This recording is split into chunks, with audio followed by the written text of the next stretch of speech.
Hi friends, welcome to Deepa's Tea Time. இன்னைக்கு நான் ஒரு நல்ல டேஸ்டியான எம்மியான முட்டை மசாலா செஞ்சிருக்கிறேங்க. ரொம்ப டேஸ்டியா சூப்பரா வந்திருக்கு. எல்லா விதமான ரைஸுக்குமே நல்ல மேட்சிங்கா இருக்குங்க. ஒரு 15 மினிட்ஸ் இருந்தா போதும் நம்ம ரொம்ப சூப்பரா செஞ்சிடலாம். Normal rice, variety rice, fried rice எல்லாத்துக்குமே நல்ல மேட்சிங்கா இருக்கும். வாங்க நம்ம எப்படி செய்யலான்னு பார்க்கலாம்.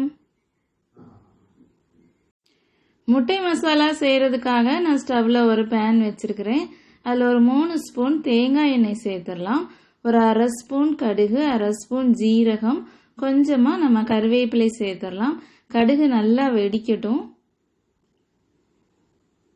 தேங்காய் எண்ணெய் சேர்த்து சமைக்கிறதுனால நல்ல ஒரு அரோமா இருக்கும்.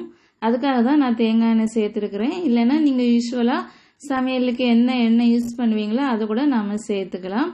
இப்போ 2 பெரிய வெங்காயத்தை ஸ்லைஸாக கட் பண்ணி அதையும் நம்ம சேர்த்துக்கலாம். வெங்காயம் நல்லா வதங்கணும். அதுக்கு முன்னாடி கொஞ்சமாக பூண்டு, ஒரு 10 பல் பூண்டை நல்லா தோல் எடுத்து கட் பண்ணி அதையும் சேர்த்துக்கலாம். ஒரு 5 பச்சை மிளகாய் இதையும் சேர்த்துட்டு கொஞ்சமாக உப்பு சேர்த்துட்டு வதக்கி விட்டுடலாம். உப்பு சேர்க்கறதுனால வெங்காயம் சீக்கிரமாகவே வதங்கிடும். வெங்காயம் இப்போ நல்லா வதங்கட்டும்.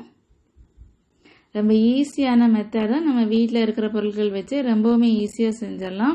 ஒரு 2-3 மினிட்ஸ் ஆயிடுச்சு. வெங்காயம் கலர் சேஞ்ச் ஆயிடுச்சு பாருங்கள். அடி பிடிக்காமல் இருக்கிறதுக்காக கொஞ்சமாக நம்ம ஒரு 2 ஸ்பூன் நம்ம தண்ணி சேர்த்துட்டு மூடி வச்சிடலாம். வெங்காயம் நல்லாவே கலர் டேன் ஆயிடுச்சு பாருங்கள். இப்போ நான் ஸ்டீல் பாத்திரத்தில் சமைக்கிறதுனால ஸ்டவ்வை ரொம்பவுமே சிம்மில் தான் வச்சுருக்கிறேன். இப்போ நாம் தேவையான அளவுக்கு மிளகாய் தூள் சேர்த்துடலாம். நான் ஒரு 1.5 ஸ்பூன் சேர்த்துருக்கிறேன். உங்களுக்கு காரம் அதிகமாக வேணும்னா இன்னும் கூட அரை ஸ்பூன் சேர்த்துக்கலாம். இப்போ மிளகாய் தூள் சேர்த்தாச்சு. அதுக்கப்புறமா மல்லித்தூள் ஒரு 2 ஸ்பூன் சேர்த்துடலாம். ஒரு அரை ஸ்பூன் மஞ்சள் தூள் சேர்த்துடலாம். அரை ஸ்பூன் கரம் மசாலா பவுடர், கொஞ்சமாக ஜீரகத்தூள் ஒரு அரை ஸ்பூன் சேர்த்துக்கலாம். சேர்த்துட்டு நல்லா மிக்ஸ் பண்ணி விட்டுடலாம். இந்த நம்ம சேர்த்த மசாலாக்களோட பச்சை வாசனை போகிறது வரைக்கும் நல்லா நம்ம மிக்ஸ் பண்ணி விட்டுடலாம். நம்ம வீட்டில் இருக்க பொருட்கள் வச்சு ரொம்ப ஈஸியாக சிம்பிளாக செஞ்சிடலாங்க. கண்டிப்பாக நீங்கள் ட்ரை பண்ணி பாருங்கள். மத்தியானம் லஞ்சுக்கு நல்ல ஒரு காம்பினேஷனாக இருக்கும். ரசம் இதெல்லாம் வச்சா போதுமே, இது சூப்பராக இருக்கும். இல்லை காரசாரமாக இருக்கும். கண்டிப்பாக ட்ரை பண்ணி பாருங்கள். இப்போ ஒரு 1/4 கிளாஸ் தண்ணி சேர்த்துடலாம்.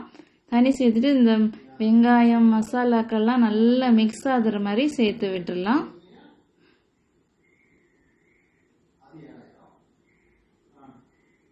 இப்போ நம்ம கொஞ்சம் மூடி வச்சிருவோம். இப்போ ஒரு 5 மினிட்ஸ் ஆயிடுச்சு. நம்ம நல்லா மிக்ஸ் பண்ணி விட்டுடலாம். தண்ணியெலாம் நல்லாவே வத்திடுச்சு பாருங்கள். ஒரு 2 மினிட்ஸ் நல்லா கிண்டி விட்டுருவோம். ஒரு நல்ல அரோமா கிடைக்கும். அதுக்காக தான் நல்லா கிண்டி விட்டுட்டு நம்ம ஒரு 1/4 கப்பு தண்ணி சேர்த்துடலாம். தண்ணி சேர்த்துட்டு அது நல்லா கொதிக்கட்டும். ஒரு 1/4 கப் சேர்த்தா போதும். நல்லா மிக்ஸ் பண்ணி விட்டுட்டு நல்லா கொதி வந்ததுக்கு அப்புறமா நம்ம முட்டையை சேர்த்துடலாம். அவ்வளோதாங்க, சீக்கிரமாகவே ரெடி ஆகிடும். ஒரு 15 மினிட்ஸ் இருந்தால் போதும், நமக்கு முட்டை மசாலா ரெடி ஆகிடும். கெஸ்ட்டு வந்தாங்கன்னா டக்குன்னு நம்ம செஞ்சிடலாம். ரொம்ப டேஸ்டியாகவும் இருக்கும். நம்ம உப்பு பார்த்துட்டு தேவைன்னா கொஞ்சம் உப்பு காரம் எது வேணாலும் நம்ம சேர்த்துக்கலாம். இப்போ நான் கொஞ்சம் உப்பு சேர்த்துருக்கிறேன். இப்போ நம்ம கொஞ்சமாக பெப்பர் பவுடர் சேர்த்துக்கலாம். முட்டை செய்கிறப்போ பெப்பர் சேர்த்தோன்னா நல்லா ஒரு டேஸ்ட்டு கொடுக்கும். அதுக்காக தான் நான் பெப்பர் சேர்த்துருக்கிறேன். இப்போ நான் ஒரு 5 முட்டையை இந்த மாதிரி நல்லா அந்த கட் பண்ணி வச்சுருக்கிறேன் பாருங்கள். அந்த மஞ்சள் கருவை நான் கட் பண்ணலை, அப்படியே போட்டிருக்கிறேன். மஞ்சள் கருவை நம்ம கட் பண்ணி போட்டுட்டோன்னா அதிலிருந்து மாவு மாதிரி வந்து ஃபுல்லாக மிக்ஸ் ஆகிடும். அதுக்காக மஞ்சள் கருவை கட் பண்ணாமல் நம்ம போடணும். முட்டையை இந்த மாதிரி நீளமாக கட் பண்ணி போடணும். போட்டு நல்லா நம்ம மிக்ஸ் பண்ணி விட்டுடலாம். இந்த மசாலாக்கள் முட்டையோட சேர்ந்து ஒரு நல்ல ஒரு சூப்பரான ஒரு டேஸ்ட்டாக இருக்கும். ஒரு 2-3 மினிட்ஸ் இருக்கட்டும். கலர் கொஞ்சம் சேஞ்ச் ஆகட்டும். ஒரு ஸ்பூன் நம்ம தேங்காய் எண்ணெய் சுற்றிலுமாக விட்டுடலாங்க. அவ்வளோதான், நம்மளுடைய முட்டை மசாலா சூப்பராக ரெடி ஆகிருக்கு. கண்டிப்பாக நீங்களும் ட்ரை பண்ணி பாருங்கள். ஒரு 15 மினிட்ஸ் இருந்தால் போதும். இதை நம்ம ரெடி பண்ணிடலாம். ரொம்ப ஈஸியாக சிம்பிளாகவும் நல்ல டேஸ்டியாகவும் இருக்கும். கண்டிப்பாக ட்ரை பண்ணி பாருங்கள்.